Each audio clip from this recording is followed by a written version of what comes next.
Hello everyone, एक बार फिर से स्वागत है आप सबों का आपके अपने प्यारे यूट्यूब चैनल ज्ञानी गुरुकुली में। दोस्तों, इस वीडियो में हम झारखंड शैक्षिक अनुसंधान एवं प्रशिक्षण परिषद रांची के द्वारा जारी हुए प्रश्न पत्र यानी वायरल प्रश्न पत्र को हम इस वीडियो में बताने वाले हैं, वो भी क्लास 12th वालों का, और जो होगा हिस्ट्री का प्रश्न बताने वाले हैं। तो अगर आप हमारे चैनल पर नए होंगे तो सब्सक्राइब कीजिएगा, लाइक कीजिएगा एंड कमेंट कीजिएगा और अपने दोस्तों के पास ज़्यादा से ज़्यादा शेयर कीजिएगा। तो चलिए फटाफट से प्रश्न देख लेते हैं। तब तक अगर आप हमारे चैनल पे नए होंगे तो सब्सक्राइब कर लीजिएगा। आपका पहला प्रश्न है, सिंधु सभ्यता के लोगों का दर्पण किसका बना हुआ था? प्रश्न संख्या 1 का जो करेक्ट आंसर होगा ऑप्शन नंबर बी, तांबा का। आप लोगों को पता है वहाँ के लोग तांबा के बारे में काफ़ी जानकार थे और लोहा के बारे में बिल्कुल भी नहीं जानते थे। प्रश्न संख्या दूसरा है, सिंधु घाटी सभ्यता में प्राप्त 3 मुख वाले एक पुरुष देवता को योगी की मुद्रा में सिंहासन पर बैठे हुआ दिखाया गया है, जिसकी पहचान पशुपति शिव के रूप में किसने की है? तो प्रश्न संख्या दूसरा का जो करेक्ट आंसर हो जाएगा ऑप्शन नंबर ये, जॉन मार्शल ने। ऑप्शन नंबर ये करेक्ट होगा, जॉन मार्शल। ठीक है, आप लोग नोट डाउन कर ले अपनी कॉपी में। प्रश्न संख्या तीसरा, हड़प्पा सभ्यता का सबसे बड़ा नगर कौन सा था? तो हड़प्पा सभ्यता का सबसे बड़ा नगर राखीगढ़ था। सबसे बड़ा नगर राखीगढ़ होगा। ठीक है, बड़ा नगर पूछा है यहाँ पे, आप लोग ध्यान दीजिएगा। बड़ा नगर अगर पूछे तो राखीगढ़ होगा। अगला सवाल है, सिंधु घाटी सभ्यता में हल का प्रमाण किस स्थान से प्राप्त हुआ है? तो आप लोगों को पता होगा हल जो चलता है वो कहाँ चलता है? स्थान पे। और यहाँ कालीबंगा, कालीबंगा, बंगा का आप लोग देखिए, बंगा से सोच लीजिए बगान।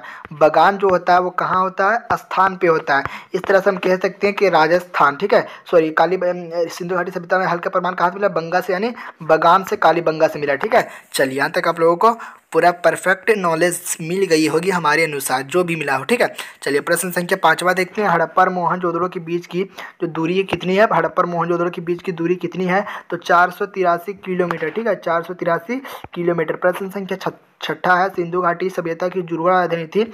जुड़वा राजधानी जो थी वो हड़प्पा और मोहनजोदड़ो सिंधु घाटी सभ्यता की जुड़वा राजधानी थी। प्रश्न संख्या 7वां, निम्नलिखित में से किस पदार्थ का उपयोग हड़प्पा काल की मुद्राएं के निर्माण में मुख्य रूप से किया गया था? प्रश्न संख्या 7वां का ऑप्शन नंबर ये हो जाएगा, सेल खड़ी। ठीक है, प्रश्न संख्या 8वां देखते हैं, हड़प्पा सभ्यता का प्रशासन किस प्रकार का था?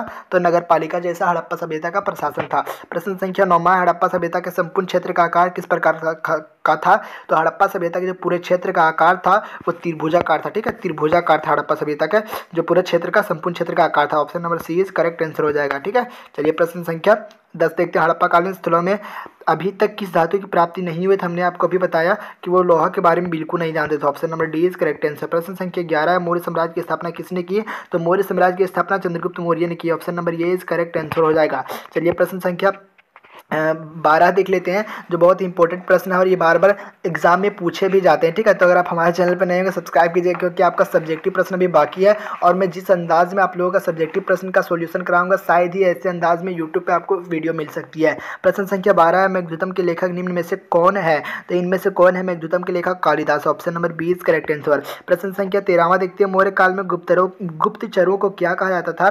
तो गुप्तचरों को घुड़पुरुष कहा जाता था। क्या कहा जाता? घुड़पुरुष। ठीक है, तो प्रश्न संख्या 14वां देखते हैं, मौर्य वंश की स्थापना कब हुई? मौर्य वंश की जो स्थापना हुई थी, आप लोगों को पढ़े होंगे, मौर्य वंश की स्थापना जो हुई थी ना, हमारे अनुसार इसका ऑप्शन नंबर ये होना चाहिए, 322 ईसा पूर्व में। मौर्य वंश की स्थापना 322 में, करेक्ट आंसर हो जाएगा 322 ईसा। ठीक है, ऑप्शन नंबर ये करेक्ट हो जाएगा 322 ईसा पूर्व में। ठीक है, प्रश्न संख्या 15वां देखते हैं, मेगास्थनीज की पुस्तक निम्न में से मेगास्थनीज की पुस्तक को किस नाम से जाना जाता है? तो मेगास्थनीज की पुस्तक को इंडिका के नाम से भी जाना जाता है। प्रश्न संख्या 16वां देखते हैं, कौशल की राजधानी कहाँ थी? तो कौशल की राजधानी जो थी श्रावस्ती थी। ऑप्शन नंबर 20 करेक्ट आंसर हो जाएगा। ठीक है, चलिए अगला सवाल देखते हैं। सवाल नंबर 17 है, कलिंग का युद्ध कब हुआ था? तो यानी कलिंग का युद्ध कब हुआ था, कब लड़ा गया था, ये सब प्रश्न आए। तो 261 ईसा पूर्व यानी 261 BC में। ठीक है, प्रश्न संख्या 18वां देखते हैं, भारत में सर्वप्रथम सोने का सिक्के जारी करने वाला पहला शासक कौन था? शासक कौन था? तो भारत में सर्वप्रथम सोने के सिक्के जारी करने वाला जो शासक था, प्रश्न संख्या 18 का जो करेक्ट आंसर होगा ऑप्शन नंबर डी, हिंद यूनानी थे। ठीक है, प्रश्न संख्या 19 है, मथुरा किसकी राजधानी थी? प्रश्न संख्या 19 का जो करेक्ट आंसर हो जाएगा सुरसेन का। ऑप्शन नंबर ये इज करेक्ट आंसर। प्रश्न संख्या 20 है, विमान मंदिर के किस भाग को कहा जाता है? तो हम आपको बता दें, विमान जो मंदिर के जो ऊपरी आकृति को कहा जाता है। Option number C is correct answer. प्रश्न संख्या 21 है, बौद्ध दर्शन किस में संकलित था?